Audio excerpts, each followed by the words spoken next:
Hello student, हमने exercise 2.2 के 1 to 10 questions कर लिए थे। अब हम 11th क्वेश्चन पे हैं। 11th क्वेश्चन में है आपकी हेडिंग फाइंड द वैल्यूज।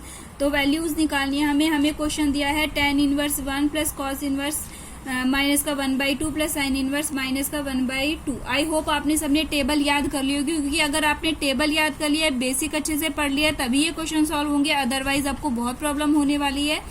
एक बार दोबारा से देख लेते हैं। देखो, मैंने आपको बताया था जो रेंज होती है साइन इनवर्स की, जो रेंज होती है वो किस किस के बीच में आती है। आपकी साइन इनवर्स की रेंज किस में आती है?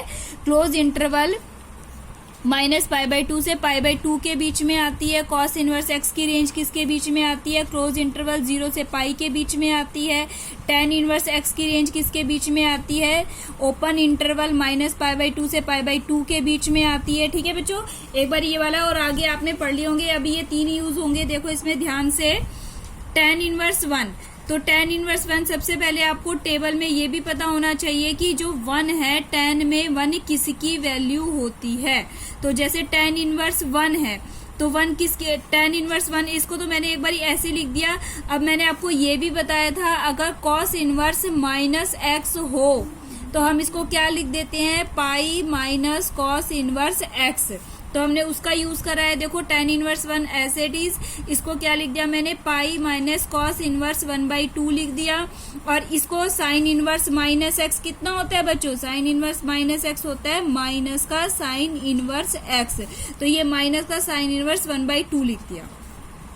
अब देखेंगे tan इनवर्स 1, देखो ये 1 है हमारा, तो हमें पता होना चाहिए किस पे होती है 1 वैल्यू? tan 45। tan 45 बोलो ये tan π/4 की क्या वैल्यू होती है इसकी? 1। अब हमारा जो π/4 है क्या साइन की रेंज, क्या tan की रेंज में आता है हमारा? तो π/4 tan की रेंज क्या, tan इनवर्स की रेंज क्या होती है हमारी? -π/2 से लेकर π/2, यानी -90 से +90 के बीच में हमारा ये 45 एग्जिस्ट करता है। तो यस करता है। तो इसकी जगह हमने क्या लिख दिया? इसकी प्रिंसिपल वैल्यू क्या हो जाएगी हमारी? π/4 आ जाएगी। यहाँ पे प्लस का पॉजिटिव पाई ऐसे का ऐसे ही उतार दिया हमने। अब ये देखेंगे cos इनवर्स 1/2 किस पे वैल्यू होती है? cos 60 होती है, यानी cos π/3। तो π/3 क्या 0 से π के बीच में बिलोंग करता है? यस, 0 से π के बीच में एग्जिस्ट करता है। तो हम cos इनवर्स 1/2 की जगह क्या पुट कर देंगे? π/3 पुट कर देंगे। अब आ जाते हैं हम साइन इनवर्स 1/2। तो ये किसकी वैल्यू होती है? 1/2 किस पे होती है? π/6 पर होती है। तो π/6 क्या साइन इनवर्स की रेंज में आता है? तो ये क्या है? -90 से 90 के बीच में होता है। और ये क्या आ रही है बीच में? 30। तो इसके बीच में बिलोंग करता है, तो इसलिए इसकी जगह हम क्या लिख देंगे? π/6। एलसीएम लेंगे, हमारा एलसीएम कितना आ जाएगा? 4 1 3 6 का 12 आ जाएगा। 4 3 जा 12, इसकी टेबल में 1 की टेबल में 12 टाइम्स गया, 3 की टेबल में 3 4 जा 12 और 6 2 जा 12। ये हमारा 12 + 3 15 आ गया। 15 और माइनस माइनस प्लस होके माइनस का 6/। 15 - 6 कितना आ जाएगा? 9/12। 3 से कैंसिल आउट होके हमारा आंसर आ गया 3π/4। नेक्स्ट है हमारा cos इनवर्स 1/2 + 2 साइन इनवर्स 1/2।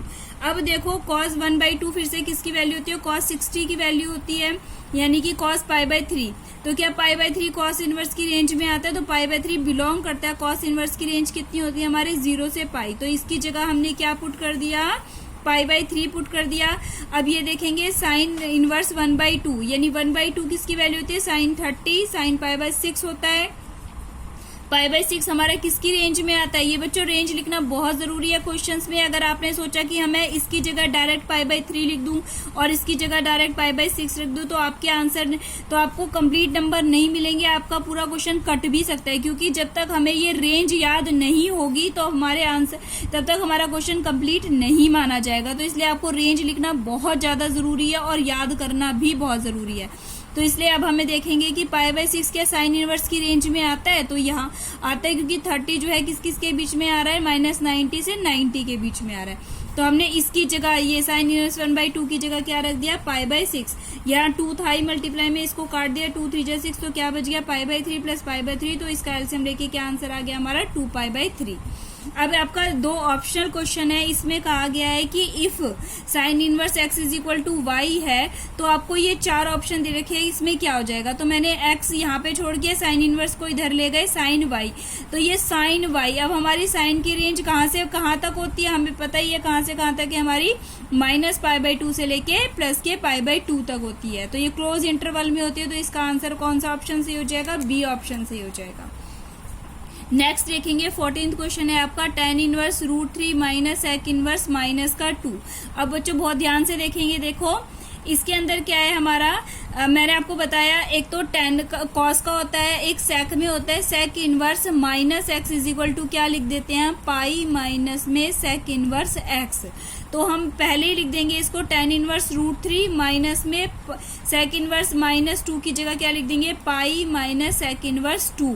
क्यों लिखना पड़ेगा, देखो ये वाला तो tan √3 किसकी वैल्यू होती है, tan 60 की वैल्यू, tan π/3, तो π/3 तो इसकी तो tan की तो रेंज में आ गया मेरा, तो इसकी जगह तो मैं डायरेक्ट π/3 रख सकती हूँ। लेकिन अगर मैं इसमें देखूं, यहाँ पर ये मेरी रेंज में नहीं आता, sec 60 यानी कि π/3 तो आएगा, लेकिन -π/3 जो है sec की रेंज क्या होती है मेरी, 0 से पाई, और उसमें से माइनस कर देंगे हम π/2, यानी कि π/2 पे क्योंकि sec नॉट डिफाइंड होते हैं तो ये वैल्यू एग्जिस्ट नहीं कर गई मेरी, इस वजह से मैंने यहाँ पे चेंज कर दिया इसको, पाई माइनस sec इनवर्स 2 कर दिया।